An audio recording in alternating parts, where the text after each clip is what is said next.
महाराष्ट्र क्रांती news, आवाज सर्वसामान्यांचा. अकोला वडगाव जिल्हा परिषद प्राथमिक शाळेत 80वा स्वातंत्र्य दिन उत्साहात साजरा.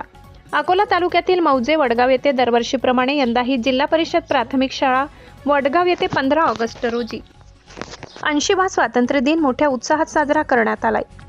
कार्यक्रमाची सुरुवात भारतरत्न डॉक्टर बाबासाहेब आंबेडकर व राष्ट्रपिता महात्मा गांधी यांच्या प्रतिमांचे पूजन करून करण्यात आली.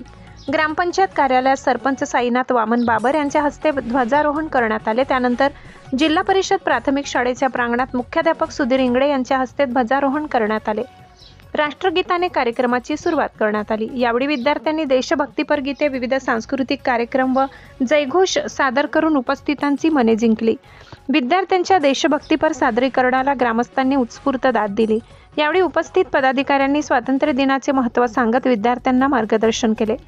कार्यक्रमाला मुख्याध्यापक सुधीर इंगळे, शिक्षकवृंद, अंगणवाडी सेविका मालती पांडे, मदतनीस गायत्री नीलखन व सीताबाई चव्हाण, महिला बचत गटाच्या शालिनी भवाने, शोभा कोरडेर, संजना मानकर, योगिता मानकर, रंजना इंगळे यांच्यासह ग्रामपंचायत सदस्य, ग्रामसेवक, तलाठी, पोलीस पाटील, रोजगार सेवक, ज्ञानदेव, गजानन पवार, कोतवाल, दशरथ वठी, दामोदर तसेच पत्रकार अशाच नवनवीन बातम्या पाहण्यासाठी आमच्या महाराष्ट्र क्रांती न्यूज या यूट्यूब चॅनलला लाईक करा, सबस्क्राईब करा आणि बेल आयकॉनला प्रेस करा.